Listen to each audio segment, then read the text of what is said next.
et tu vas bien trouver ton...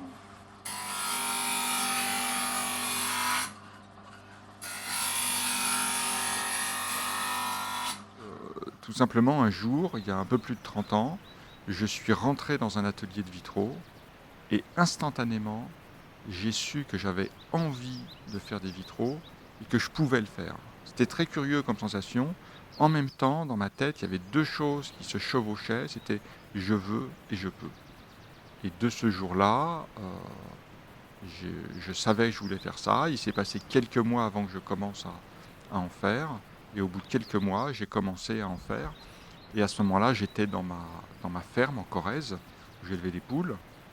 Et j'ai commencé à produire des vitraux. Et puis petit à petit, j'ai laissé tomber l'agriculture, pour me consacrer aux vitraux. Voilà.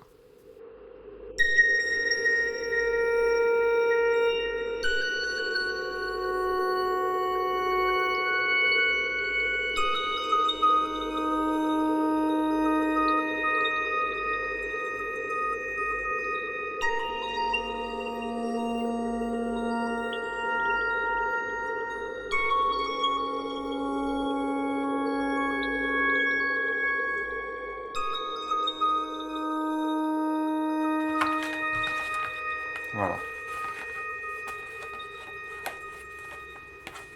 Ah, mais j'ai tout scotché ensemble. Je suis organisé comme garçon. Voilà. Donc, le corps de celle-ci est en verre sablé à l'acide. Donc, je vais chercher mon verre.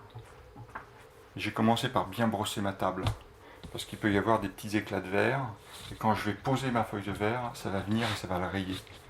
Donc ça, c'est la première chose. La deuxième chose, c'est je nettoie mon verre. Pour deux raisons. Je fais très attention à mon verre, mais j'ai pu avoir un moment d'inattention et j'ai pu le rayer. Et si jamais j'ai du verre rayé, une fois que tout mon objet sera fini, j'aurai une grosse rayure dessus. Et le travail, il est juste ruiné. En plus, tu vas voir, je vais devoir tracer au feutre dessus. Et le feutre, il prend mieux quand on nettoie bien le verre. Il faut absolument que la molette elle tourne. Sinon, ça ne coupe pas et ça use considérablement la molette. Donc il faut que ça tourne.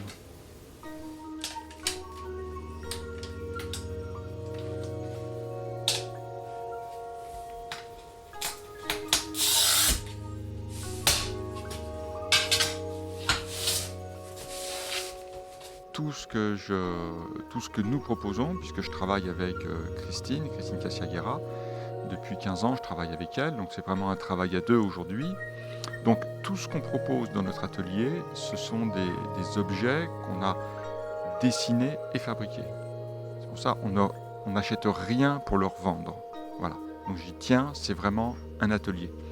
On a un travail complémentaire. Après, lui, il va beaucoup travailler sur les visages. Moi, j'ai plus travaillé sur la couleur, la diffusion de la couleur. On le voit dans les objets. Voilà, je crois que c'est ça qui nous différencie dans l'atelier de ce qu'on peut lire. Après, sur les objets, c'est difficile parce qu'on intervient tous les deux à tour de rôle. On s'aperçoit que les couleurs sont programmées plusieurs années en avance au niveau mode, au niveau design. On est obligé par rapport à la production. Donc les créateurs sont obligés de faire de la programmation bien en amont. Donc en gros, on prévoit au moins 5 ou 6 ans avant les couleurs qui vont sortir. Donc ça permet d'évoluer les choses doucement. Aussi de mettre en route des univers dans lesquels les gens vont rentrer au fur et à mesure. Avant de sertir, il y a une étape préalable qui est de poncer. On appelle ça fléter. En termes de verre, poncer un champ, ça s'appelle fléter. Si on dit poncer, ça veut dire poncer la surface. Mais je ne ponce pas la surface, donc je vais fléter ça. Et pour ça, j'ai un appareil qui est ici, là, qui est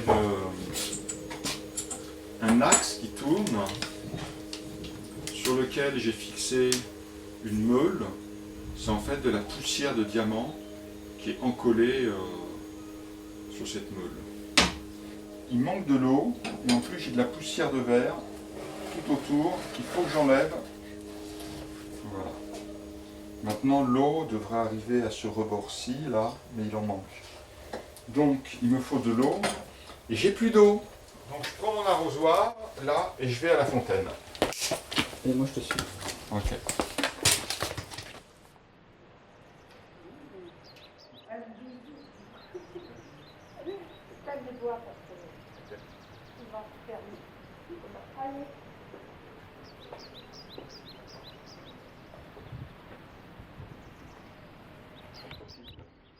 Au départ, c'était vraiment le travail du verre. Donc au travail du verre, de la couleur. Aussi bien le travail à plat pour faire des vitraux que le volume. Le volume m'a toujours beaucoup plu. Donc au travers de luminaires, de boîtes, d'objets, après, ça m'a beaucoup plu. Puis après, la rencontre avec Christine Castilla-Guerra a changé pas mal de choses quand même, puisque elle, pour le coup, elle avait une formation assez poussée aux arts déco. Donc elle m'a apporté aussi tout son savoir et sa pratique de la couleur aussi. Donc maintenant, je vais aller chercher l'autre verre. Alors quel verre on utilise déjà? C'est le diamant, c'est le petit diamant. Ok. Donc je vais chercher un autre verre maintenant. La pratique du vitrail, c'est un petit peu comme la photo, il y a beaucoup de déchets.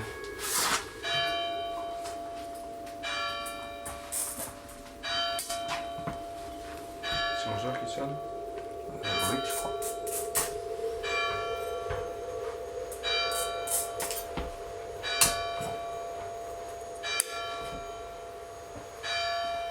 Donc ça va là. Ça va. Donc je suis venu vraiment ici 2 mois. Donc ça, c'était en 1988. Et le jour où je devais rentrer en Corrèze, il y a une personne qui m'a proposé un logement et une autre qui m'a proposé un atelier, à 1 heure d'intervalle. Donc les choses se sont jouées comme ça. Et du coup, j'ai emménagé ici en septembre 88. Voilà. C'est complètement le hasard. C'est un endroit que je connais absolument pas. Et en arrivant à Sainte-Agnès, je suis arrivé dans ce village. Et quelque part, c'est un village qui me correspondait complètement, avec sa morphologie, sa circulation. C'est ça qui m'a beaucoup plu. Et le climat, évidemment, bien sûr. Donc l'idée, c'est que tous ces morceaux-là, je vais les réunir par de l'étain. Mais le problème, c'est que l'étain ne tient pas du tout sur le verre. Parce que maintenant, dans le principe de fabrication, ça va être des pans qui vont être comme ça.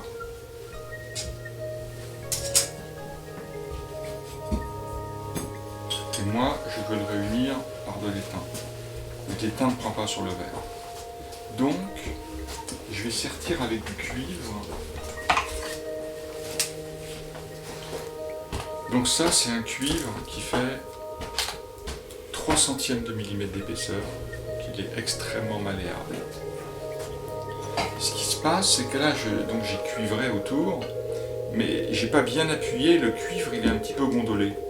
Et si je coule l'étain comme ça, et ben l'étain il sera gondolé, visuellement ça sera pas très beau, et en plus pour la tenue mécanique, le verre il sera pas bien tenu.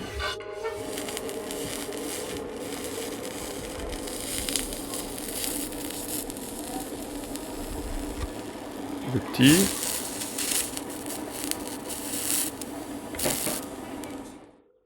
Il y a le nom de métier qui est déjà établi, qui s'appelle plasticien. Plasticien, c'est un terme générique qui est en fait le fait de produire matériellement une idée qu'on a au départ. Ça veut dire, par exemple, pour les vitraux, c'est tout simple, on a une idée de vitrail, et ça, nous pouvons le réaliser, donc le mettre en forme matérielle de vitrail.